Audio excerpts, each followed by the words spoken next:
Hi, again, congratulations on surviving this snow and getting here and surviving the subway system, those of you who did it, which Rick did. And and for the empty seats, I think we've got a television show that people will be watching. And I'm going to say a few words about Rick and then turn the microphone over to him, and then he will give you his remarks, and then I may have a few questions for him, but basically I invite you all to be part of the conversation that will follow. So a couple of days ago, one of the deans in this great institution asked me why Rick MacArthur was the only person that I'd invited back 3 years in a row to be a Delacorte lecturer. And as you know, it's a very distinguished series. You've heard other distinguished speakers. But there is a real reason that I invite Rick as often as he is willing to come here. And that is because he has got a message that you're going to hear nowhere else in this institution and in much of the media as it is constituted today. And I'm not going to presume, Rick, to give a forecast of what that message will be, because I assume you're going to deliver it when your time comes. He is famously the publisher of Harper's magazine, and under his leadership, it has won 18 National Magazine Awards. But more important, he is Harper's savior. I forget what year it was that Harper's was out of business, and Rick persuaded his family foundation to set up a Harper's Foundation to put it back into business. And this was, to me, an act of cultural bravery, and very important for our culture. Harper's was founded in 1850, and along with The Atlantic is one of our most famous literary and political and cultural monthly magazines. In addition to being publisher of Harper's, he writes books himself, including one on why you can't be president, which we should get a copy of and give it to Hillary. And she's learning this week what her other problems are, but he has a theory about democracy that is worth hearing. He, in addition to writing books and being a publisher and having a message that you're not going to hear anywhere else but from Rick, he won an H.L. Mencken Award for an op-ed piece he wrote for the New York Times. He writes columns in both English and French, and he's not only a believer in print, but he put Harper's money where his and its beliefs are, in a new bookstore on the west side on Columbus called Book Culture. There's another Book Culture store, but this one, it's on the corner of 82nd Street, I believe, where the old Endicott bookstore used to be. It's very important and a idiosyncratic thing people would think to do. So it's an honor, a pleasure to introduce you, Rick, and you're all lucky that he braved the storm and made it here. So thank you. Can we give a hand?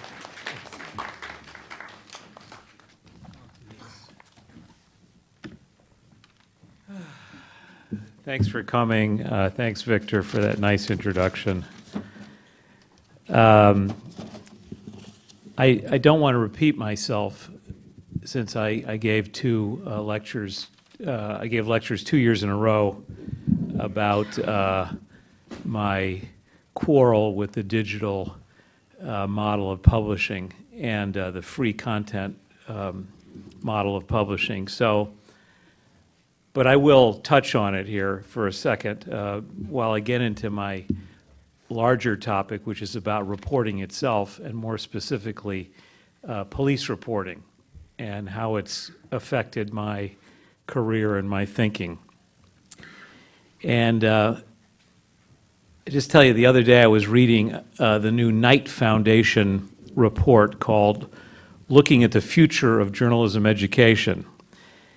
And I have to tell you, I found it generally depressing and dull, filled with the usual digital bromides and cliches. Writing like these following passages taken from the recommendations section actually makes me want to quit journalism and certainly not teach it. Quote, "It's time to create a digital-first journalism school," writes the report's author. Quote, "structured to facilitate rapid iteration and continuous revision, a digital-first school would foster the skills and habits of mind critical to journalism in the 21st century.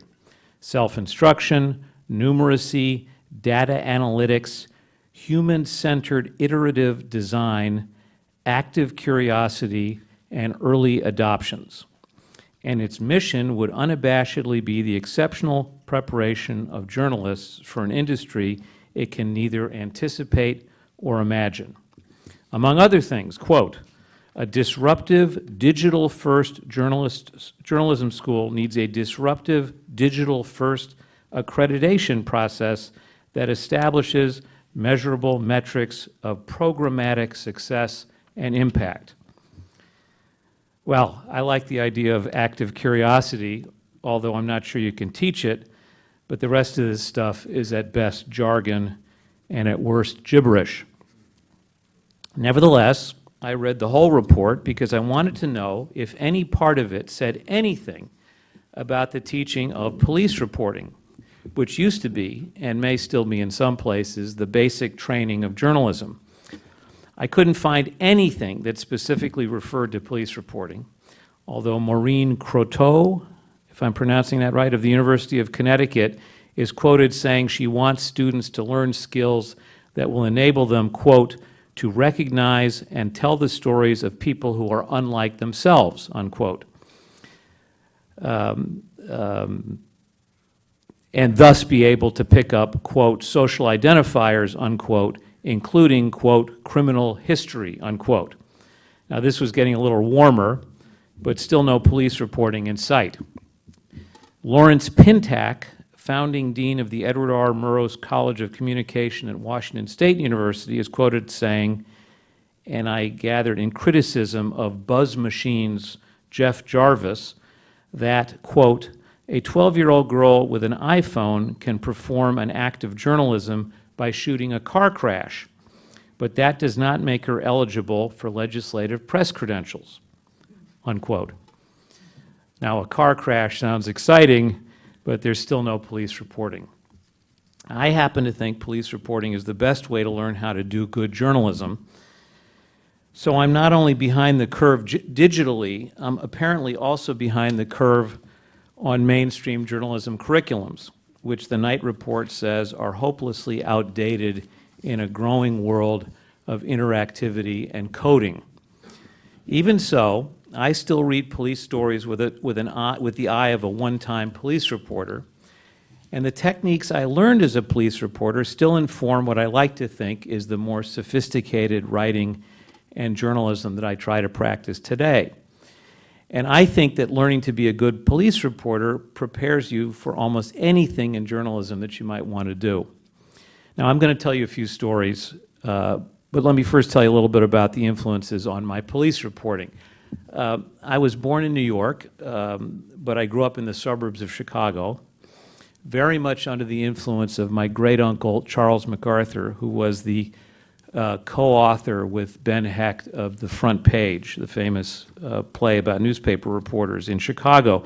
My father, Roderick, had done police reporting for a weekly newspaper on the west side of Chicago called The Austinite, and he later worked for United Press in Paris. My brother, Greg, worked for the legendary City News Bureau of Chicago. But Charlie and Ben Hecht loomed very large over my family. And if you've seen the play, you know a little bit about the plot. I'm not going to summarize it, but it revolves around a death sentence that's supposed to be executed. and an eventual possible exoneration. And it's set in this crazy atmosphere of 20 Chicago, where you've got not only kind of Red Scare hysteria dating from World War I, but which is a major element of the play, the Red Scare. But also you've got a whole array of characters who look like, the reporters look like criminals themselves. They don't look much like reporters the way we imagine them today. Although it's interesting to know that in the 20s, when the mob really dominated the rackets and ran big parts of the Chicago economy, there was an unwritten rule that you could not kill a reporter. That doesn't mean that the reporters weren't corrupt or weren't on the take, both to mobsters and cops, but they still got a lot of respect in a strange way. But this is just a way of getting into the fact that this very romantic setting was very much in my blood, literally in my blood. But when I was a kid in the 60s and the 70s, it wasn't, the Chicago Police Department, crime, journalism wasn't considered really romantic at all. It was a time of tremendous social conflict, racism, and there were really a lot of bad guys in the Chicago Police Department. There still are, but in those days they got more publicity. And when I was a kid, probably the most famous bad guy behavior of any law enforcement authority was the murder, well, I should say the killing, because it was never proved to be a murder, of Fred Hampton, who was the leader of the Illinois Black Panthers, by the state's attorney's police, run by the then state's attorney, which is the equivalent of the district attorney in New York, a guy named Ed Hanrahan. And this was the first police story that I read about. This is 1969 when I was 13, where I got the sense for the first time of the close interaction between politics and crime. In this case, it seems the police had committed a crime, although initially that's not the way the story was played, thanks to the Chicago Tribune. Initially, the story was that the state's attorney's police had gone to Fred Hampton's apartment to disarm him because he'd built up a cache of weapons in preparation for an insurrection in Chicago, and he had to be disarmed, and that he fired through the door at the police before they could come in, and thus they had to return fire and kill him. Now, an enterprising black reporter named Lou Palmer of the Chicago Daily News went and examined the crime scene and found out that the bullet holes that the Chicago Tribune had trumpeted in big photographs on the, I think they were on the front page, to prove that Hampton had fired first, were in fact nail holes. And the whole story collapsed in one big pile. The Chicago Sun-Times followed the next day with an even better story, a more detailed story, but Palmer in the Daily News gets the credit. And it completely changed the face of Chicago journalism. But what Lou Palmer did was what any good police reporter should do, which is to, as best they can, examine the evidence and examine the crime scene, just like the cops are supposed to. Now, in this very heated political atmosphere, I grew up thinking, even so, I didn't view myself as an eventual or a future police reporter. And when I came to Columbia to go to college, and I went to work on the Columbia Spectator, I was a little, I don't know, I wasn't thrilled to be sent on the old-fashioned, utterly conventional assignment of those days, which was to cruise, I think we're in the 24th precinct here, with cops in a squad car. I thought, well, I guess it'll be interesting. But it was interesting, and it was tremendously educational. Watch the two beat cops, one of whom I'll never forget, a guy named Freddie Solomon, do their job on an ordinary night, not on an extraordinary night, breaking up fights, dealing with domestic violence, and also killing time, spending a huge amount of time killing time. But the police reporting that we did at Spectator, because there was a lot of it, because in those days Morningside Heights was much more dangerous than it is now, got me into the whole a rhythm and routine of dealing with the police and trying to establish what happened in a crime. Some of them weren't crimes, some of them were suicides. I mean, I can remember attempted stabbings, some murders. I can remember one of the most shocking stories I did. Was really, it's not a story, and we really, we overplayed it, was a guy who blew himself up in his apartment, I forget, somewhere in the neighborhood. He wanted to commit suicide. He filled the place with gas, kitchen gas, and lit a match. But he survived. And my editors sent me to interview him at St. Luke's Hospital.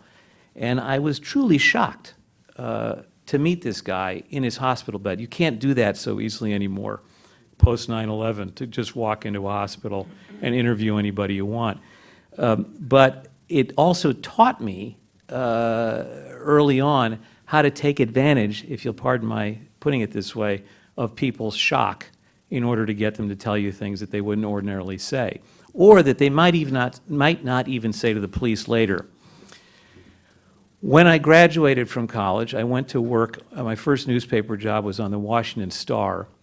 And in those days, again, as the low man on the totem pole, I had to do a lot of police reporting, and I had to do police checks. And they had, in the pre-digital world, they had these plastic cards with holes punched in them, which would dial numbers automatically to save time when you were doing your police checks. So I would do the police checks by sticking these things in the automated phone, and I'd talk to, I don't know, 10, 15 desk sergeants a night, maybe on some nights three times in the same night, looking for stories, looking for information. Most nights there wasn't that much happening, but pre 9/11, before the paranoia that set in post 9/11, the atmosphere was really fairly cooperative between the police and reporters. They were interested in getting publicity, in publicizing their successes. Obviously, they weren't advertising their failures, and we took advantage of it. In my first couple of months at the paper, I was working a weekend shift, and we were sitting around twiddling our thumbs, me and actually Maureen Dowd, and a call came in that a 12-year-old boy had been murdered in Prince George's County, raped and murdered. And nobody knew who had done it, but the guy had gotten away. So Maureen said, I don't feel like going out today. Why don't you go? So I went out there. And having been trained as a police reporter to some extent at Spectator, I already knew what to do.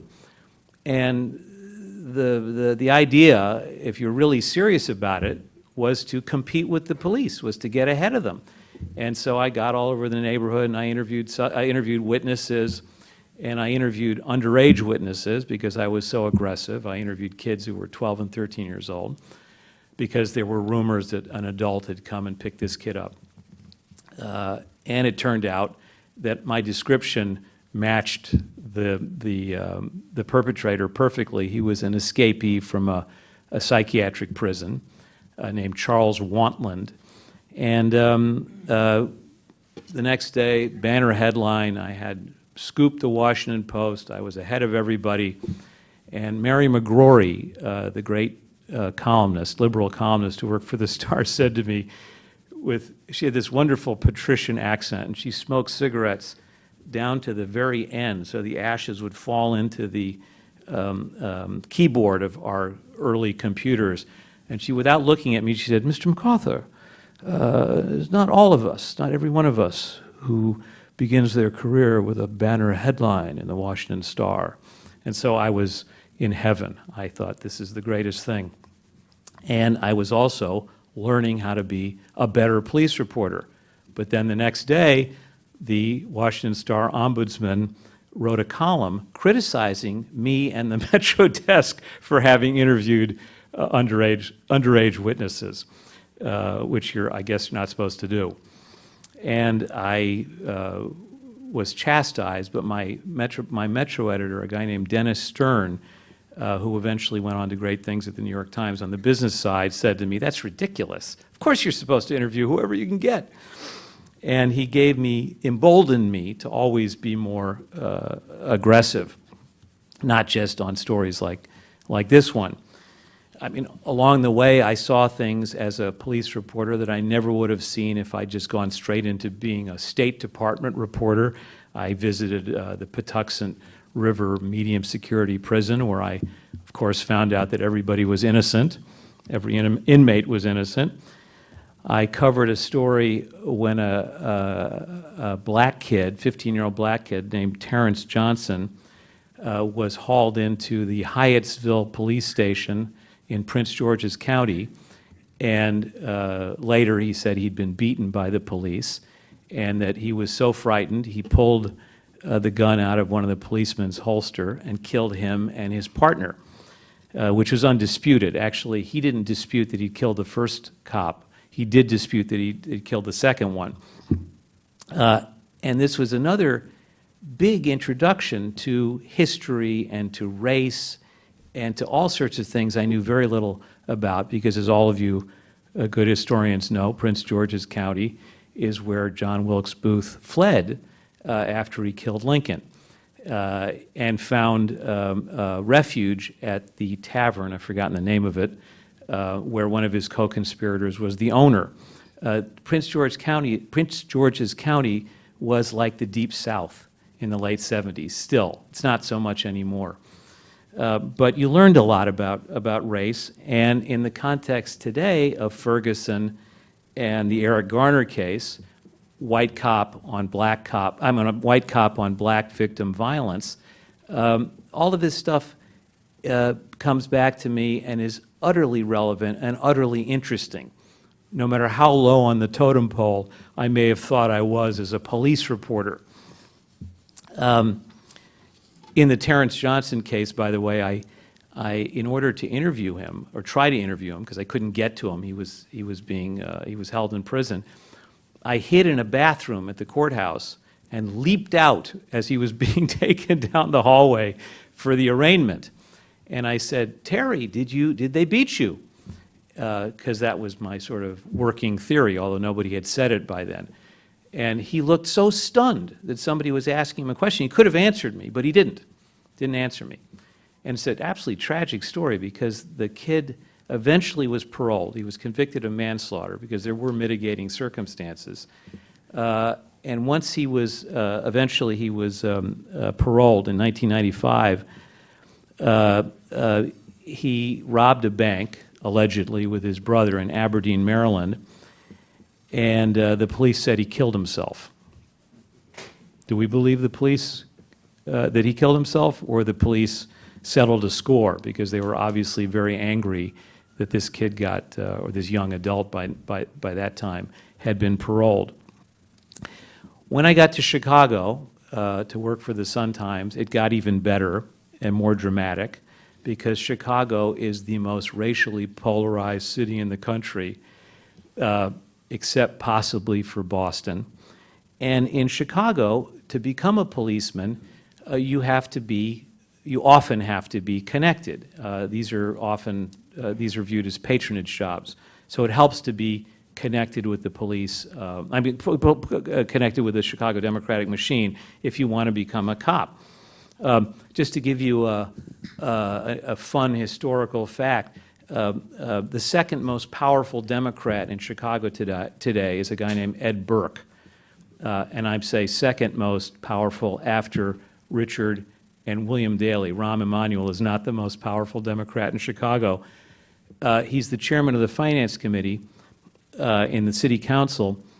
Ed Burke was at Richard J. Daley's side at the famous 1968 Chicago Democratic Political Convention, where, as a police officer in the detail protecting Daley, when Daley was famously accused or seen hurling or shouting anti-Semitic insults at Senator Abraham Ribicoff, who was denouncing the Gestapo tactics of the Chicago Police Department in suppressing the anti-war demonstrators in Grant Park. I've interviewed Burke about this because I can never leave a good story alone. And he said, no, it couldn't have happened because Mayor Daley, I was standing right next to him, and he didn't say, you fucking kike, which is what he was accused of saying. People, lip readers, say that's what he was saying. He never would have said that because he never used profanity. I've loved that story, and I haven't been able to tell it until now. And Burke is a very funny, very interesting guy who I recommend to anybody who wants to learn about politics or about Chicago.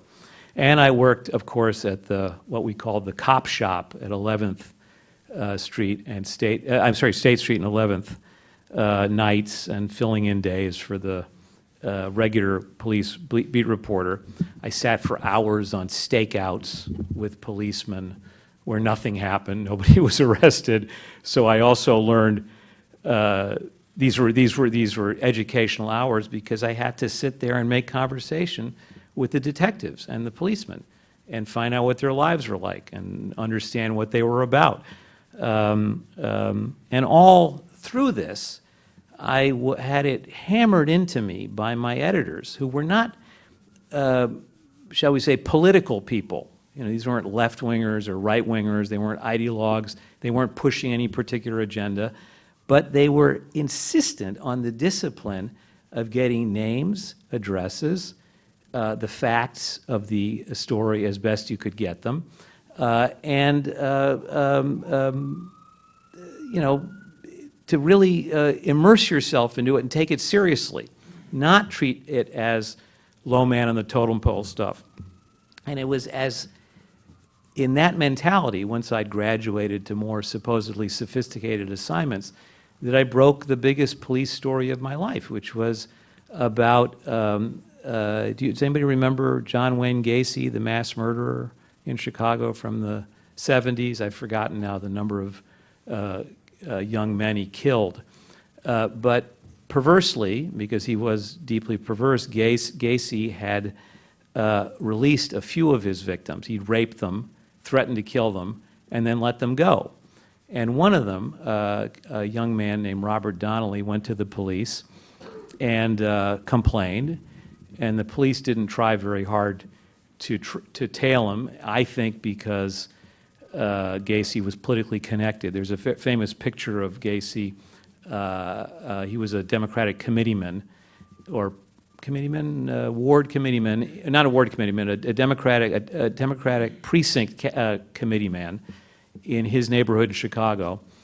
And there's a famous picture of him dressed in a clown suit at a party attended by Rosalind Carter, the wife of the president. That's not to say that Gacy was high up in the Democratic machine, but he was connected. So there are reasons why the police didn't try that hard to catch him. If you're really interested, you can follow up on all this, but it's worth knowing that a suburban police department finally busted Gacy, arrested him, and brought him to justice. When the trial took place, my father, who was still a good journalist and a good reading journalist, said to me, "Look at this testimony by this unnamed witness. As a rape victim, Donnelly, who was male, was not identified by the newspapers at the trial." He said, "He's telling this incredible story about going to the police, telling them what happened to him, and the police essentially not believing him, but doing a sort of a routine follow-up, and more importantly, the state's attorney not charging Gacy." Gacy, by the way, said the kid was just a gay whore. It was a dispute about money, and that's all there is to it. And besides, the kid had been busted for pot a couple of times, so they that was the excuse that the state's attorney gave me and gave his colleagues. In any event, by now, I'm a fairly accomplished police reporter, and my father said, you know, you really ought to try to find out who this kid is and why the police didn't believe him. So I said, okay, this wasn't my editor's idea. I found the kid. I tracked him down to, I think it was Joliet College, and I persuaded him on the phone, because this is one of the things I learned to do as a police reporter, how to talk to people, that it was in his interest, in the public interest, in everybody's interest. Of course, it was also in my interest and the newspaper's interest for him to tell his story and to be named. So the poor kid, we met finally, and he was still, you know, severely traumatized by what had happened to him. But he told me the whole story. He cried. I wrote it up. I turned the story into my editors, and my editors said, this is not a story anymore. Gacy's been convicted. The public is inured to Gacy.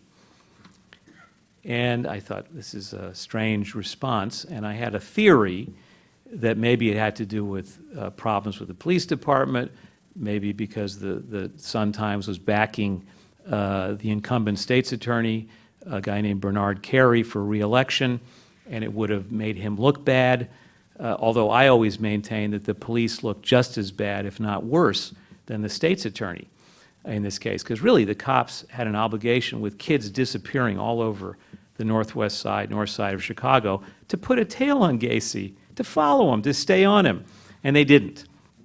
In any event, the story sat for months, and I'd given up.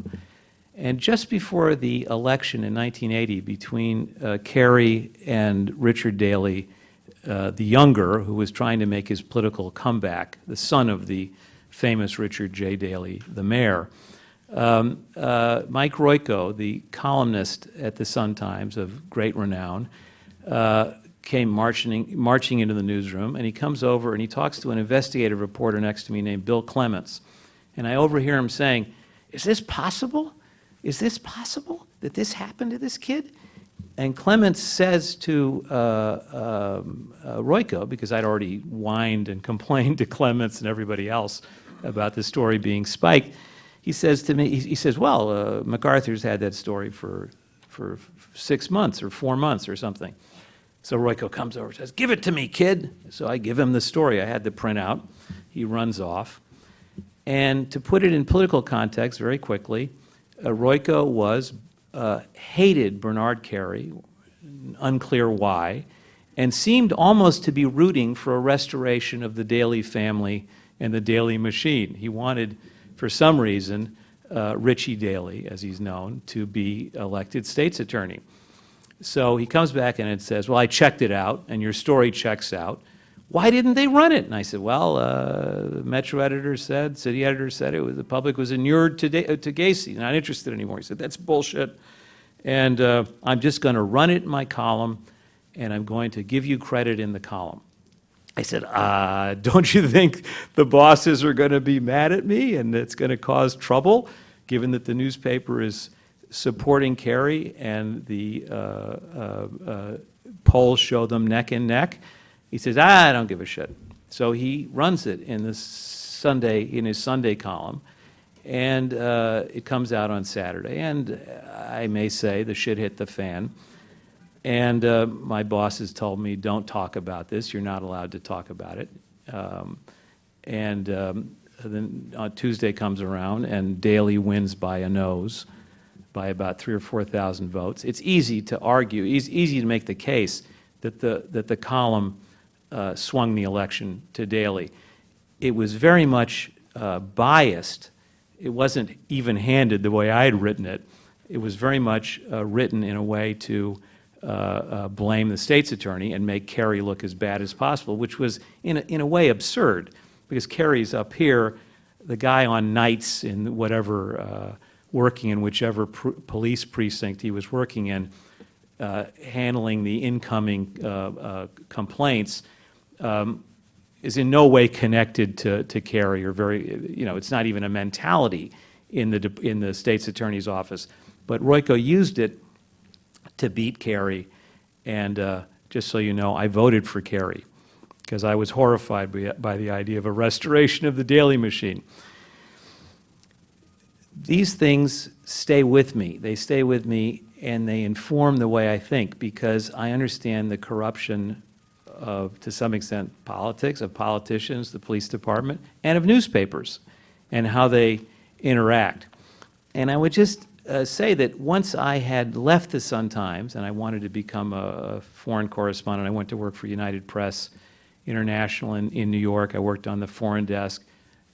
This was all around the time that the Harper's rescue was happening, and I had visions of myself as a publisher, believe me, not as a police reporter, not even as a reporter on a newspaper as a career anymore. But I never got any of this out of my head or out of my system. So when I went back to doing journalism on my own as a kind of freelancer, because I'm still, in effect, something of a freelance journalist, book author, but also columnist, but I also will do occasional freelance reporting pieces. I was writing my first book about the censorship and propaganda campaign in the first Gulf War. This is the 1991 Gulf War. And you may recall from your history books, you're also young, all of you, that a major component in the propaganda campaign to sell the first Gulf War, to persuade the Senate to vote for the authorization to invade Kuwait, or to invade Iraq and liberate Kuwait from Saddam Hussein and the Iraqi army, was a story that was peddled by a 15-year-old girl, by coincidence the same age as Terry Johnson, the kid I was telling you about, in front of the Congressional Human Rights Caucus, where she described Iraqi soldiers pulling babies from incubators in Kuwait City hospitals and leaving them to die on the cold floor. Now, to make a long story short, this mushroomed into a big story. Amnesty International endorsed it. By the time they were finished, I've forgotten, there were more than 100 babies killed, pulled from incubators. They did a second presentation, the Iraqi and White House propagandist, at the United Nations with audio-visual stuff. They had a surgeon testify, not the 15-year-old girl. And again, when I was doing the book, I thought, you know, my police reporter instincts said to me, there's something wrong here. Why is she only named by her first name? Why is she only identified by her first name, which was Naira? This sounds suspicious. Meanwhile, another reporter had gone and toured the Kuwait hospitals to run down the story, and he couldn't find a single doctor who could tell him or describe a single instance where a baby was pulled from an incubator at all, much less killed. Everywhere he went, the doctors would say, well, it didn't happen here, maybe it happened at the other hospital. It didn't happen anywhere, according to these doctors. So I, in my reporting, had heard a rumor that Naira was the daughter of the Kuwaiti ambassador to Washington, and thus very unlikely to have been in Kuwait at the time of the time of the murders of the babies. And I, you know, do my usual number of circling my target, which is the best way to do reporting, is always start with the peripheral people before you move into the center to move in for the confirmation. But this is a pretty big story and a big accusation I was going to level, that she was it made up the whole story and that she wasn't anywhere near Kuwait at the time, and even just to identify her as the daughter of the ambassador and hardly a disinterested witness. So I called the Kuwaiti embassy just before the story was going to run in the New York Times. It actually ran as an op-ed piece in the New York Times, as a kind of an investigative op-ed piece. But I was getting a little nervous before it ran. Do I really know this? Do I really have it nailed? Am I absolutely certain that Naira is the daughter, is she Naira al-Sabah, the daughter of the Kuwaiti ambassador to the United States? So I did what any police reporter would do, a good police reporter would do, and I called up the Kuwaiti embassy, and I got the ambassador's secretary on the phone, and I said, Madam, I'm Rick MacArthur. I'm doing a book about the heroic liberation of Kuwait by the United States and its faithful Kuwaiti allies.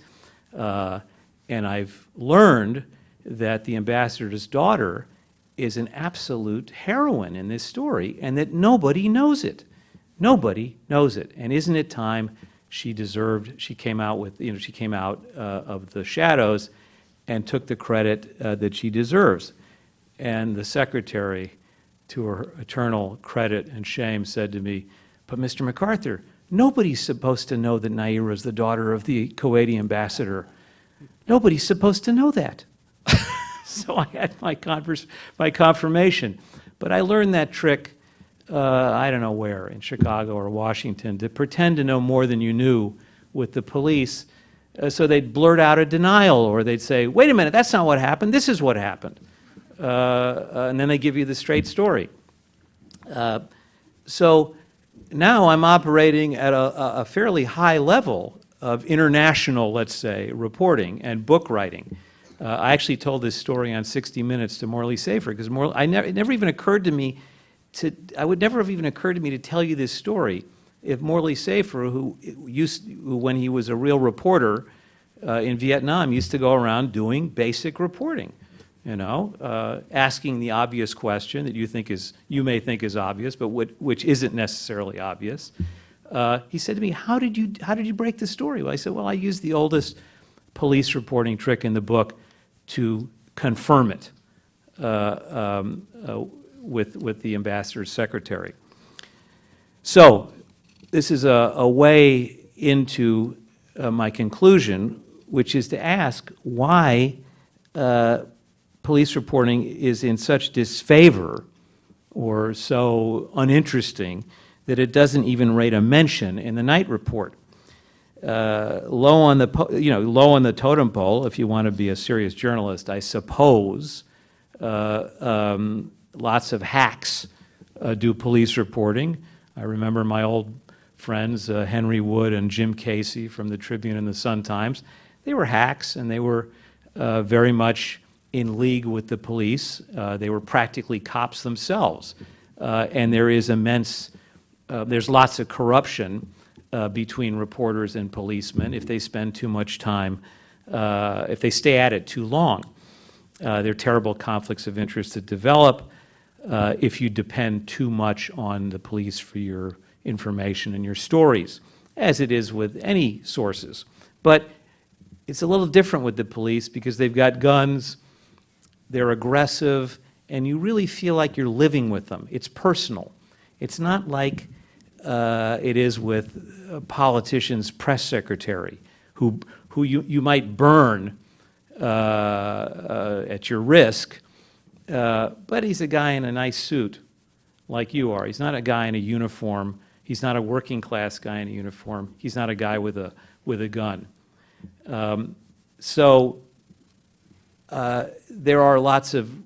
There's lots of room for abuse and potential for corruption in police reporting. But nevertheless, crime is sexy. As I said, it's very political. It's replete with every emotion under the sun because people go through horrible agony and unhappiness and suffering when they are victims of crime and also when they are perpetrators of crime, as you know. And as a reporter who's learning to become a reporter, or somebody who really wants to be a serious reporter, it affords you the opportunity to ask questions in the heat of the moment before the PR line is formulated. Cops lie all the time, but they don't lie systematically the way many politicians and public relations people do. Police and prosecutors make mistakes, even with the best intentions to lie and mislead. But police reporting is unfairly caricatured as lowbrow. I mean, but think about it. Watergate started as a police reporter run by the Metro Desk and the great Barry Sussman. and who's the other one who deserves credit, who became editor of the Harry Rosenfeld. The killing of the Russian billionaire opposition leader, Boris Nemtsov, is a police story, in part. Don't you all wonder about his Ukrainian model girlfriend, Anna Duritskaya, and why she was allowed to return to the Ukraine after being questioned by the Russian police? Why she wasn't killed? But it's Edward Said, as highbrow as you can get, the great literary critic and scholar and a champion of the Palestinian cause, who paid the greatest tribute to police reporting when he talked about the best way to approach the Israeli-Palestinian conflict. I've read this. He also talked to me personally about it.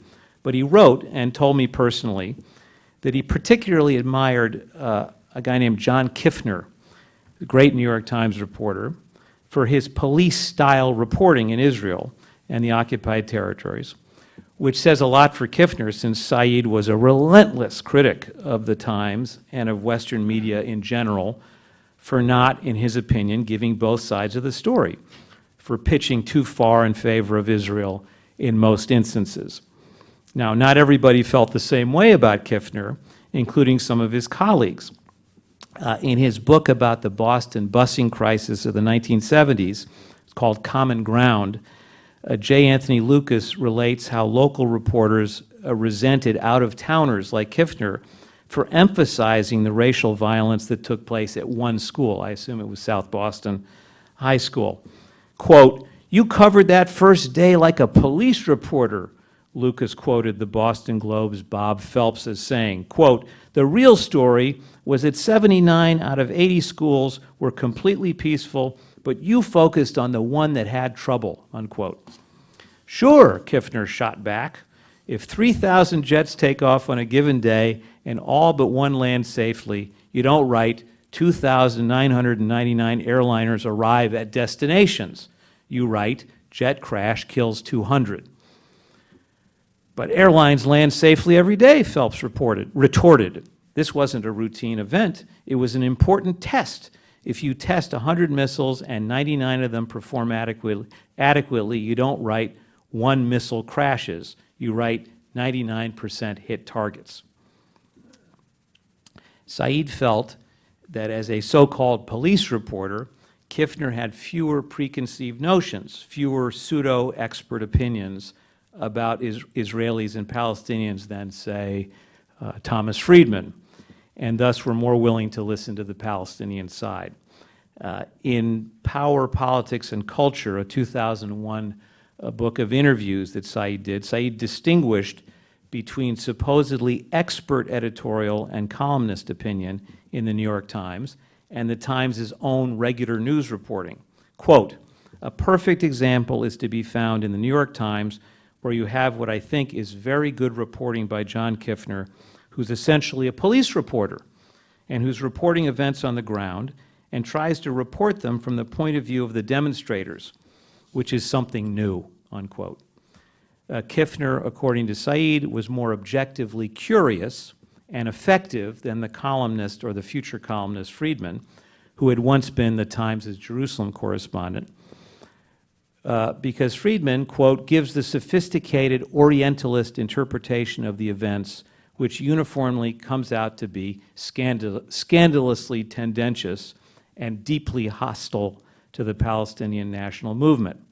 And Said told me that Kiffner viewed himself proudly as a police reporter, or someone who used police reporting tactics. Now, to be fair to Friedman, whom I also criticize all the time for his terribly myopic reporting on trade and other issues, my old wire service colleagues at UPI used to tell me that Friedman was an excellent straight news reporter, an excellent street reporter, before he started acting and writing like a pundit.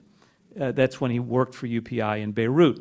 And after all, Friedman won his first Pulitzer Prize for his Times coverage of the Israeli-sanctioned massacre of Palestinians by Lebanese phalangists at the Sabra and Shatila refugee camps in 1982.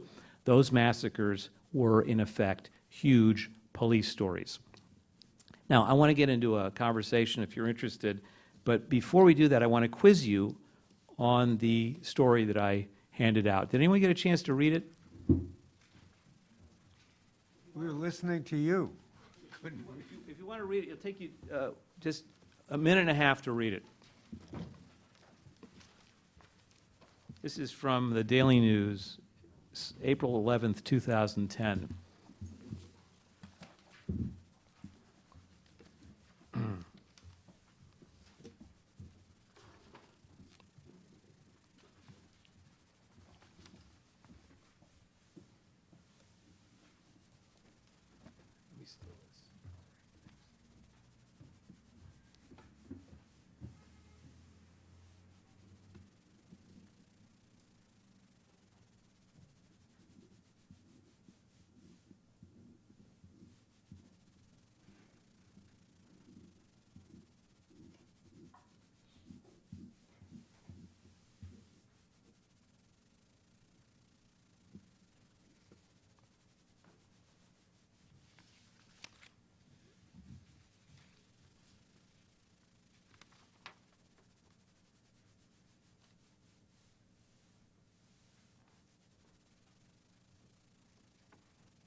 Just read it through. You don't have to study it. I just, well, you can study it if you want it. I mean, it's.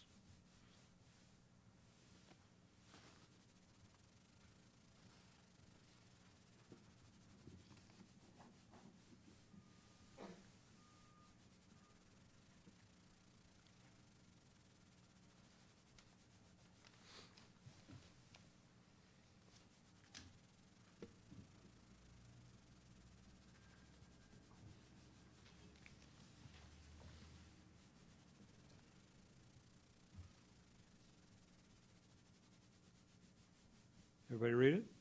Pretty much? Okay.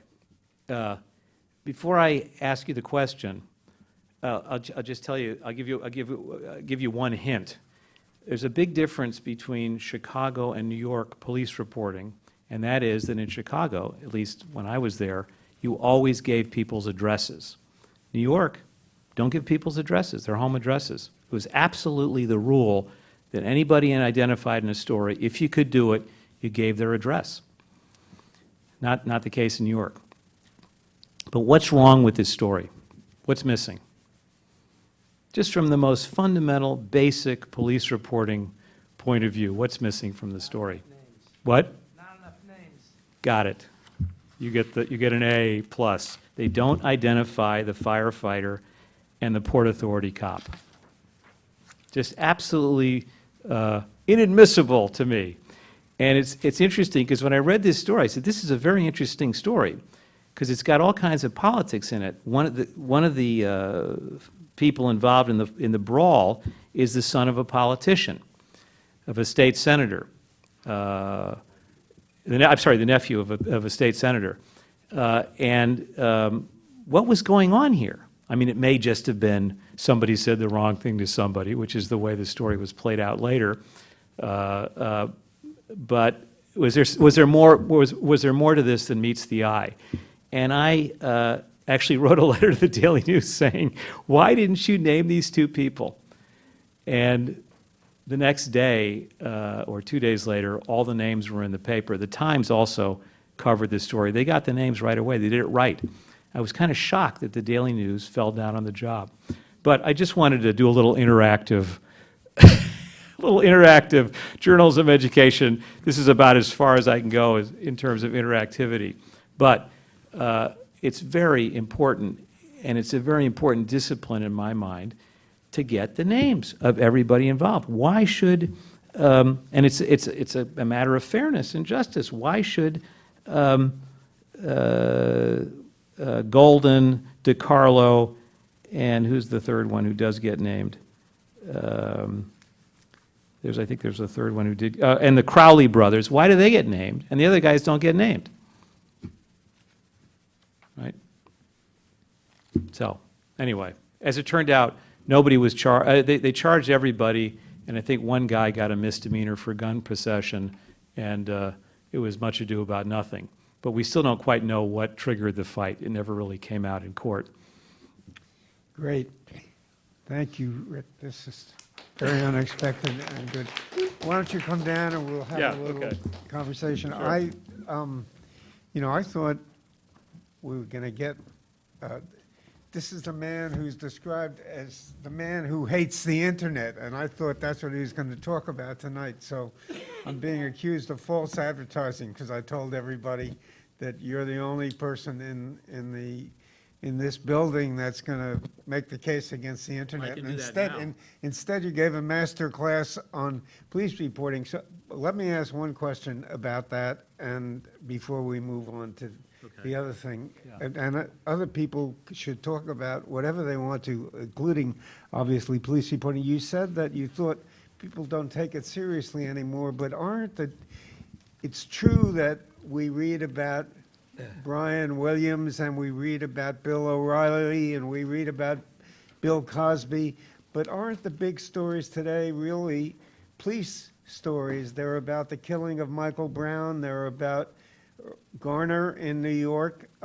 So we're there, and it calls for the kind of reporting you're talking about. Isn't that true? Absolutely. I think I said so, that said it about all comes alive for me again when I see these racial killings or cop killings of black suspects, because in Chicago, this again I think is part of the post 9/11 mentality, which is to shoot first and think second. In the old days, back in the halcyon days of civil rights and hyper consciousness about minority victimhood, the cops were a little bit more frightened of trying to do this sort of thing, and they would also resort to more cunning methods for covering up their crimes, which is, of course, you shoot somebody, but you do it in private, and then you drop a gun and say that the guy pulled the gun on you first. This used to be routine, but it was harder to get away with, I think, in the 60s, 70s, 80s, and 90s. And since 9/11, the police have developed this sense of entitlement and zero tolerance for anything, any behavior, like the Eric Garner case is just. I watched the videotape just to refresh my memory today before I came over here, just to remind myself. They don't even have the enough fear to cover it up anymore. So yeah, we need better police reporting, and we need reporters who figure out ways to penetrate these paranoid police departments, because the police departments are, they're armed camps now, and you can't get routine information easily the way you used to be able to, which requires even more ingenuity on the part of the reporter, requires you to go interview more witnesses and not to liberate yourself, not to be so dependent on the police. My tricks of the trade that I like to think I mastered, a lot of those worked on policemen. They wouldn't work so well nowadays. Okay. So I started to say, you've been described as the man who hates the internet. Is that a fair description? And has the internet affected crime reporting in some negative way, or? Yeah, well, the internet, first of all, I don't hate the internet. It would be like saying I hated the rising sun or something. Right. It's absurd. But there were headlines saying you hated the internet. Yeah, well, it's a caricature of my position. But right. What I hate about the internet, of course, is that it's killing newspapers and magazines. But it's also killing detail reporting.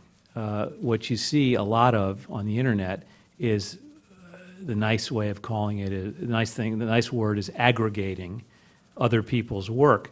But at a certain point, somebody's got to do the original work. I mean, the original reporting. I mean, it's one of the things I don't teach journalism. I've never tried to, but if I did teach journalism, I would start out with the notion that reporting is extremely boring sometimes. You have to sit there for hours, it seems, and hours to get one little bit of information out of somebody. You know it when you hear it, and you try not to react so that they know that you heard it. But it can be very excruciatingly dull. But in the old days, I'd like to think that before aggregating and everybody having a short internet attention span, people understood they had to sit and talk and listen for hours and do the detailed reporting. Of course, there's still people doing that. I'm not saying it's gone out of style altogether, but just to give you an example, look at a typical sort of standard issue political reporting book from the late 60s or early 70s. I wrote a column about Mitt Romney and his father during the campaign a couple of years ago. So I went and got the biographies that were written about George Romney during the 68 campaign, or before the 68 campaign. Immensely detailed books of the sort that you just, first of all, you would never get an advance to write a book like that anymore. But also the reporters, they were newspaper reporters they weren't great writers, but they were expanding their reporting into book-length stories.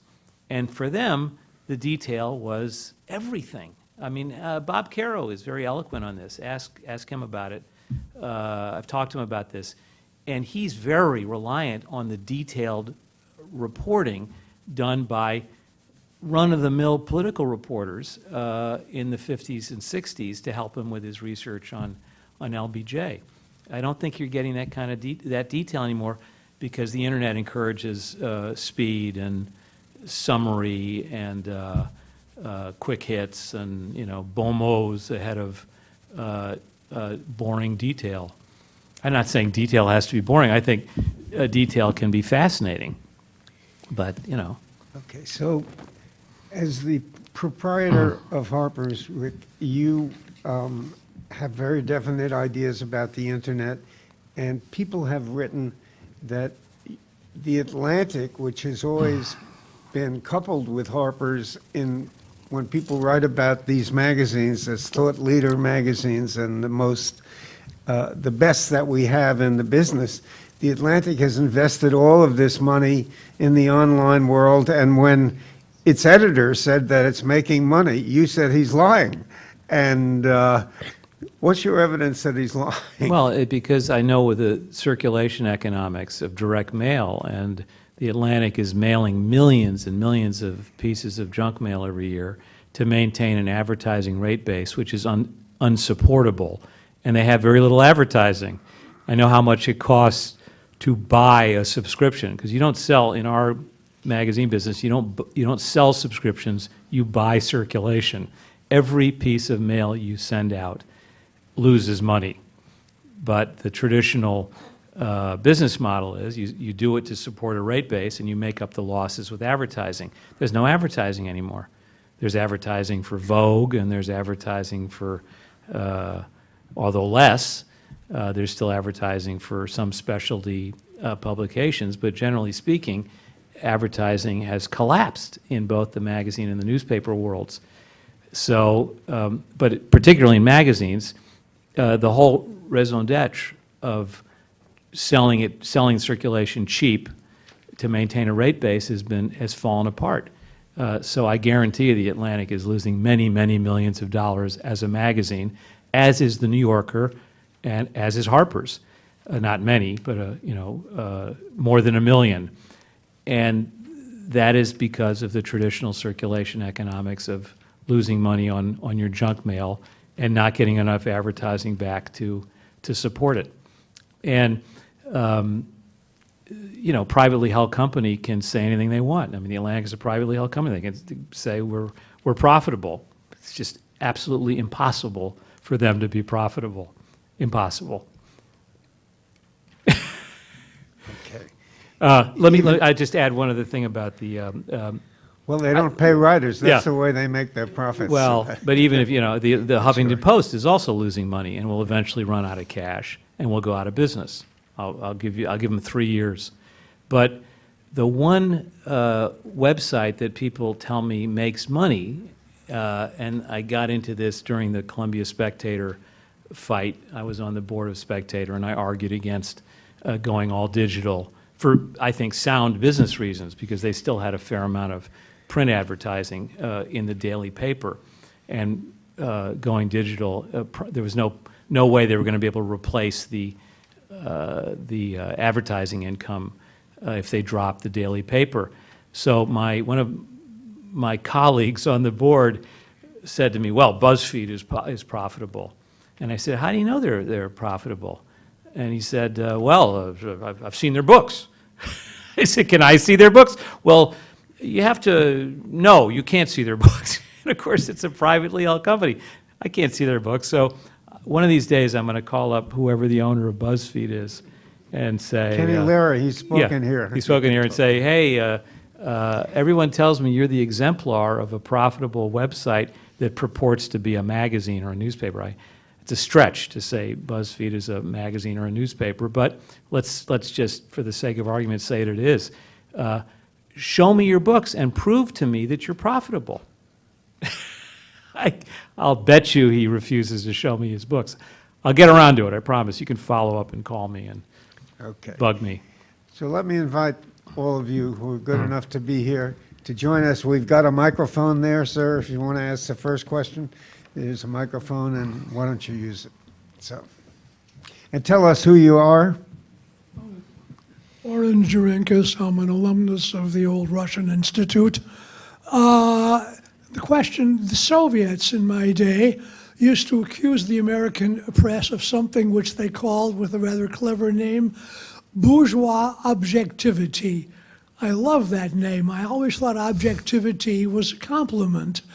But when I read the New York Times, I very often find an article that is indeed objective. They'll describe a riot somewhere. All the details, I presume, are correct. So many police, so many rioters, so many killed, so many wounded. And at the end of it, you don't know why the hell they were rioting. Not the slightest suggestion. And I wonder, hasn't the journalist thought of interviewing some of the rioters, interviewing some of the police? That's precisely what Saeed was saying about Kifner. That Kifner was the first Times reporter he had encountered who would actually go interview the Palestinian demonstrators and ask them, "What are you mad about?" So yeah, there's not enough of that being done. Now, I haven't done a systematic study of this. This is mostly anecdotal, but I read a lot of newspapers. I still read 3-4 newspapers a day. I read a lot of crime stories. I just read a huge amount of news stories. And I think what you're saying is generally true, that you don't get the why in a lot of stories these days. Or maybe it might not be political. It might be that the editors are getting lazy because they just assume you've already seen it on the internet or you already know what it's about. I don't know. Okay. I don't know. Other observations, questions? Yeah. Hi, I'm Jorgen. I'm an MA student here. I wanted to know your view on how the media has covered the Garner and the Brown case, and what lessons could possibly be drawn from that. Well, some of the reporting's been good, I guess. Although I haven't made a study of it. My bigger problem with it is, and again, this is not police reporting. This is more thoughtful reporting, I think. Is I don't see people making the connection that I make. I'm not the only one making this connection, but I don't see people examining why it is that post 9/11 the cops can get away with this. I mean, obviously Garner and Brown are not terrorists or even remotely considered terrorist suspects. But there's a kind of mentality that's developed since 9/11 of we can do anything we want.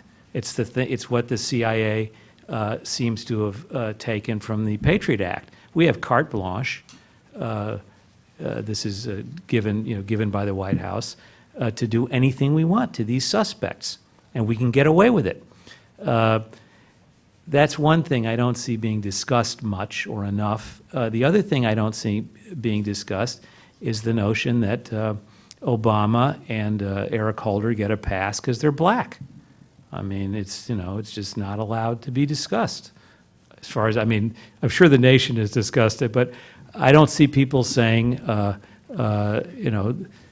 Obama and Holder are great excuses for not confronting systematic racism in American police departments.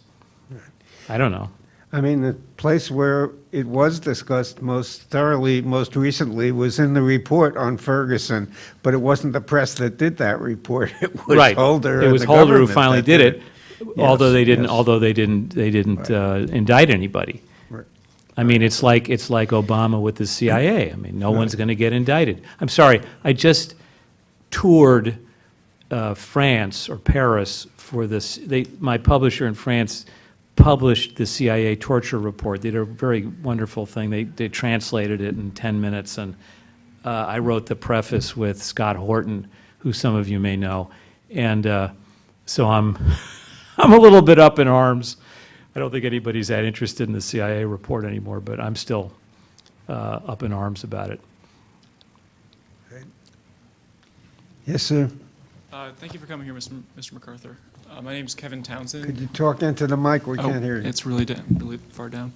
Going back to the economics of journalism, you mentioned your views on print subscription versus digital advertising. I was curious if you could share your thoughts on nonprofit journalism as a potential future model, whether you think reader-supported journalism works, what the pitfalls of foundation support might be. Yeah, that's what I'm essentially trying to do at Harper's is convert it from a conventional advertising model to a reader-supported model where I'm just about to raise the price from $39.99 to $45.99, which is a lot for a monthly magazine.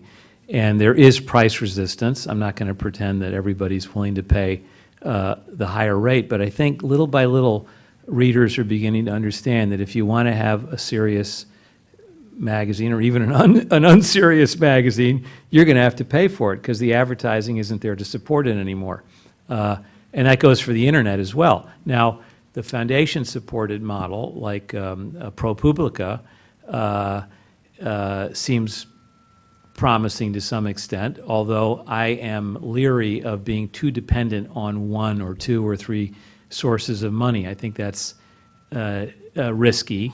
A better example of a successful internet magazine is Mediapart in France. Do you know about that? Which is a paid model. You have to subscribe. They do investigative reporting. They're very left-wing. They're the ones who broke the story about the French finance minister having a Swiss bank account, having his money back. So they're doing serious reporting. There's a lot of attitude and a lot of left-wing ideological stuff, but mixed in, there's real journalism, and they say they're profitable, and I'm not as skeptical about them as I am about the Atlantic and BuzzFeed. I think they're probably telling the truth, because the guy who runs it, Edwy Plenel, has no money, and he's pissed everybody off, and I can't see him raising money from an oligarch or from a billionaire. He really has to make it based on his readers. So yeah, I'm Yeah. One of the things that interests me is that there is this magazine online called the Los Angeles Review of Books, which reviews books at the same length that the New York Review of Books does. And Yeah. it started about a year and a half ago. Right. And after their first year of publishing, they announced that they were doing a print edition. And I called the editor to ask, why are you doing a print edition? They were saving all this money by doing an online edition and not having to do all the mailing that magazines have to do and all of that. And he said, because the advertisers won't advertise in the online edition and pay the rates that they'll pay for the print edition. So my question is, what do the advertisers know that we don't know? And are there reliable studies and statistics that show the different ways that print and online affect the consumer? Yeah, well, there's, thanks to when I did the lecture last year, a J School graduate got up, and because I said somebody needs to do a controlled study of apples to apples reading on text screens versus e-readers versus print, and measure retention rates for advertising and for words. And because I'd already heard from friends in ad agencies that their internal studies were showing very poor retention rates for the message, the advertising message, in general advertising. But no one has shared those internal reports with me. However, there is a Norwegian study, which I can send anybody who wants it. I gave Victor a paper copy of it to try to force him to read it, which shows clearly that the retention rates for among high school students and graduate students in a separate study is higher for just reading the same text in print as opposed to reading it on the screen. For advertising, I don't know if anybody's done a similar study, but it stands to reason that it would be the same. The problem is that ad agencies are in love with the internet. It's very fashionable, and Google and Facebook are, to some extent, very effective at placing advertising because they've got all this information about you, so they can run an ad adjacent to what you're reading that's specifically tailored to your interests. I can't do that. I just can't do that. But I'm glad you brought it up because there is a part of me, I'm not waiting for this to happen, but I'm hoping that print advertising is going to come back simply because people realize it's more effective. Well, Politico has started Yeah. a print edition And as well. so Politico, we have, there's 4 magazines I cited in my lecture last year that have come back, and there are advertiser-free magazines and newspapers in France that are making money, which I always bring up. 21, this big fat quarterly, and Le Canard Enchaîné, which is a weekly satirical magazine. They're both making lots of money, and they have no advertising, and you can't read either one of them on the internet. They don't. The Canard Enchaîné, I went to visit them last month, and they're just absolutely they're almost internet free. But if you go on their website, it basically says, "Sorry, we don't want to encourage you to steal our content. If you want to read the Canard Enchaîné, you can go buy it on the newsstand." And 21, which is owned by my book publisher, the ones who publish my books, they sell their big fat quarterly only in bookstores for 15 euros a copy. So I'm not sure what is that, about 20 bucks a copy or 19 bucks a copy. I'm not sure that's a model that all of us can imitate, but it's encouraging. Right. It's encouraging. Thoughts, questions? I'm Lena, I'm a fellow here. I heard you talk here last year where you went into a bit more detail about your ideas about free content online and so on. And so I wanted to ask you about, the online magazine Guernica published the first print magazine in October last year. And they've been a free online magazine for 10 years. They have a great literary focus. And they haven't been paying contributors so far. But because throughout these 10 years, they've been able to build this great audience, and they did a Kickstarter, and they're now able to put out an annual print publication and pay their contributors. And obviously, that's just one example, and it's hardly a business model, but I was curious to hear your opinions about might there be some potential there in putting out free content, building an audience, and basically doing the opposite, like Wernicke is, going from free online content to a print magazine? Are they charging for the print magazine? Where do you subscribe, or you buy You it? can buy it in bookstores. In bookstores, yeah. Yeah. And they say they're making money now, or they're doing better? I honestly don't know if they're making money. I know that they're paying all contributors. And I also don't remember how much the magazine is. It's an annual magazine, and it's pretty big. It's like 200 pages or something like that. So I couldn't say whether they make money, but they at least say that their ambition is to put out one book or magazine per year, and that they've raised enough funds so they think that is possible. Well, I mean, it's one way of doing it. The New Yorker has just, did you see what the New Yorker did last year? They dropped their paywall. They couldn't make up their minds what they wanted to do. Finally, they settled on the strategy of dropping their paywall entirely for about 3 months, I think. They did an experiment, yeah. Yeah, and then so they ramped up their traffic immensely, and then threw up a paywall, a metered paywall. And I don't know, the jury's out. The thing is, again, the New Yorker is owned by a private company, and if you give you some more insider information about publishing economics, Condé Nast, which owns the New Yorker, has a centralized direct mail operation. One group of people does the direct mail, the junk mail for everybody.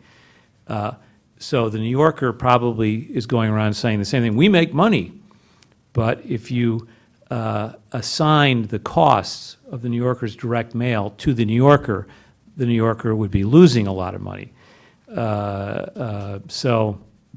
But I'm hoping that my message, and there was a story about me in the New York Times last August, and they said, you know, this guy could be a visionary. Some people think he's an idiot, but some people, you know, who knows, maybe he'll be a visionary, he'll be viewed as a visionary in 10 years. More and more magazines and newspapers, or more and more magazines at least, are following my example and putting up paywalls, or at least putting up metered paywalls. I don't have a metered paywall. You got to pay. If you want to read it, you got to pay. Okay. So, But I'm hoping, you know, there's different ways to approach this. I tell you, and more specifically, answer your question, the reason I wouldn't do that is because I don't want to train my readers to think they can get it for free. And one of the big problems right now in converting to paywalls is that people have gotten the habit of getting it all for free. And they say, why should I have to pay for this? The Guardian is the worst. I mean, the Guardian is losing, you know, horrifying sums of money. Horrifying. How are they going to stay in business? They're losing 40 million pounds a year. It's insane. I mean, they're doing good journalism, but they're killing the newspaper by giving it away for free. Okay. So almost 7:30. We have time for one more question. Got it. Hi, my name's Chris. Thanks a lot for coming to speak here today. You mentioned like the economics of the media business, how it sort of discourages thoughtful, detail-oriented journalism. I think that there's tons of reporters like of my generation who would love to be doing thoughtful and more detailed journalism. You know, none of us in positions where we can really influence the business models. None of us own The Atlantic. None of us have control over the Guardian's business directions. Is there anything, or what, if anything, is there that someone in our position can do if they want to practice this stuff, other than just waiting for the economics to change and trying to get in? Boy, I don't know. I mean, one thing you can do is subscribe to Harper's. You can help us if you would please subscribe to If you can give us Harper's. jobs, then we can subscribe to it. Yeah, and then you help support a business model which pays. We pay people pretty well. And we pay expenses, and we are rigorous editors. We really put you through the ringer. But at the end, you got something you can be really can be proud of. I'm so happy I got a postcard today from William Vollmann. You know who he is? Great. Great writer, and he just did a piece for us that didn't really move units on the newsstand on why can't I pronounce it, the nuclear reactor that melted down or got flooded in Japan. Fukushima. Fukushima. And he went and he did a big piece on radiation and what's wrong with, why it's scary and dangerous and so on. He wrote me a postcard because he doesn't do internet. He doesn't even have a cell phone, saying, "Thank you for letting me write for your magazine." I almost cried. I was like, 15, 20 years ago, I would have said, "Thank you, please, Bill Volman, write for us." And he's thanking me for being able to write for Harper's. So I don't have an answer. I'm hoping that people will come to their senses and they'll stop giving it away. The Atlantic will stop giving it away. That the Guardian will stop giving it away. That everybody will put up paywalls, and that advertisers will come back. But until that happens, we just got to eke it out day to day. I mean, my job is so much harder today than it was 10 years ago. I go into work every day with a pit in my stomach because I'm worried about the newsstand sales, for example, in a way I never used to be worried about them. I'm sweating. Me and the editors are sweating every word on the cover because we're thinking, could we eke another 500 copies out of this if we put it this way instead of that way? In the old days, we could sell, we'd sell 30,000 copies a month no matter what. And when Bush was in, we just had to slap "Bush is bad" on the cover, and we sold 60,000 copies. So, We had a joke, if it's good for the country, if it's bad for the country, it's good for the nation. At the Nation magazine, that was Right. online anyway. right. But Rick, this is great, and you're the answer to the problem. If everyone took you as their role model, we'd all be a lot better off. So thank you That's for nice of being you to say, here and Victor. sharing with us in this Thank you. awful weather. Thank you. So, Thanks for listening. Great. The Guardian is losing a fortune